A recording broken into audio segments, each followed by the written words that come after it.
पूर्णपणे अनपेक्षित आणि अनाकल्य असा हा निकाल आहे। पटला नाही तरी सुद्धा निकाल लागलेला आहे। कसा लागला? आज महाराष्ट्राच्या सर्वांनाच पडलेला प्रश्न विधानसभा निवडणुकांचा निकाल लागला, तरी देखील जे जिंकले त्यांचं मी अभिनंदन करतो आणि ज्यांनी प्रामाणिकपणाने महाविकास आघाडीच्या त्यांना मी तसं पाहिलं तर एक जणू काही लाटेपेक्षा सुनामीच आली असं निकालाने दिसतंय। पण हा निकाल सर्वसामान्य जनतेला पटलाय की नाही हा सुद्धा एक महत्त्वाचा प्रश्न आहे। एकूण आकडे जे काही दिसत आहेत ते आकडे बघितल्यानंतर या सरकारला अधिवेशनामध्ये एखादं बिल मंजुरीसाठी मांडण्याची गरजच नाही असे आकडे आहेत। पटलाय की नाही शिल्लक ठेवायचा हा सुद्धा एक महत्त्वाचा प्रश्न आहे। आणि 1-1.5 वर्षापूर्वी भारतीय जनता पक्षाचे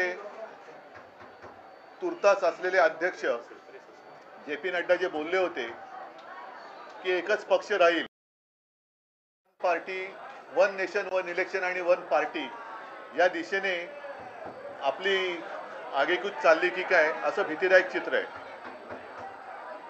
एकूणच हा निकाल जर का बारकाईने पाहिला तर आम्ही ज्या काही प्रचार सभा घेतल्या संपूर्ण राज्यभर आम्ही सगळेच फिरलो। सुषमाताई आहेत, अनिल आहेत, आदित्य आहेत, संजय आहे, मी स्वतः आहेत।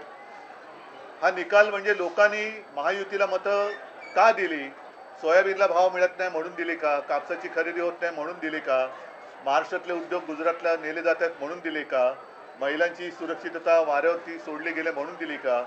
म्हणजे नेमकं कळत नाही की कोणत्या प्रेमापोटी तर हा शब्द चुकीचा आहे, रागापोटी अशी ही लाट जणू काय उसळले हे कळत नाहीये।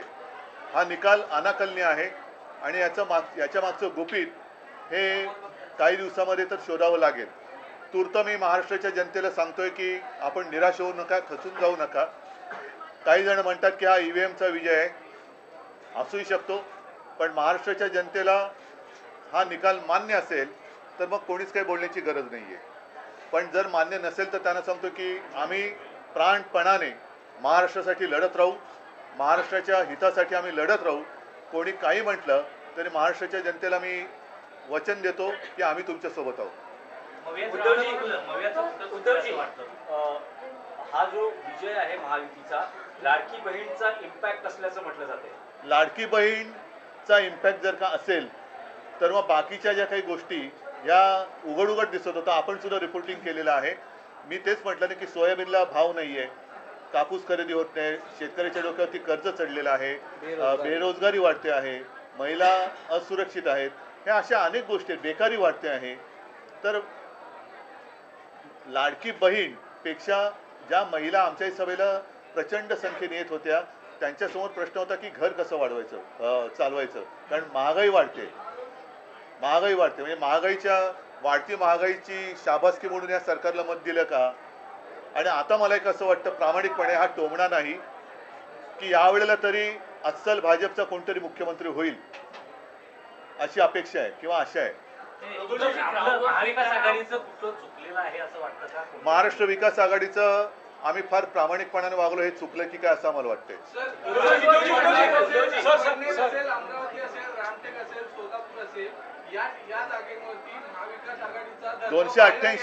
288 पैकी या मोजलेल्या जागा किती आहेत? 288 पैकी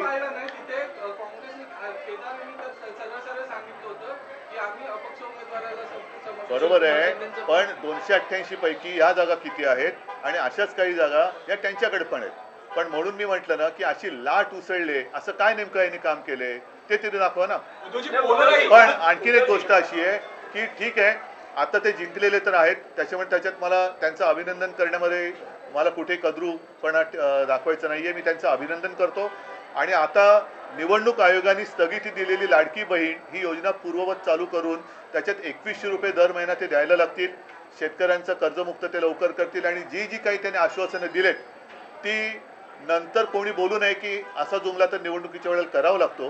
या सगळ्या आश्वासनांची पूर्तता त्यांनी लवकरात लवकर करावी अशी माझी मागणी आहे. ग्राउंडवर फिरताना महाविकास आघाडीसाठी पोषक वातावरण दिसत होतं आणि इतका बदल अचानक लोकसभा निवडणूक झाल्यानंतर अवघ्या काही महिन्यात हाच एक अनाकलनीय बदल आणि मला असं वाटतं की करोनाच्या काळामध्ये कुटुंब प्रमुखाप्रमाणे माझं ऐकणारा महाराष्ट्र हा माझ्याशी असा वागेल याच्यावरती माझा विश्वास नाही आहे. कारण मी जे जे सांगत आलो त्याच तळमळीने याही वेळेला मी महाराष्ट्राला मनापासून तळमळीने सांगितलं होतं आणि असा हा माझा महाराष्ट्र हा असा वागेल याच्यावरती माझा विश्वास नाही आहे. नक्की काहीतरी गडबड आहे.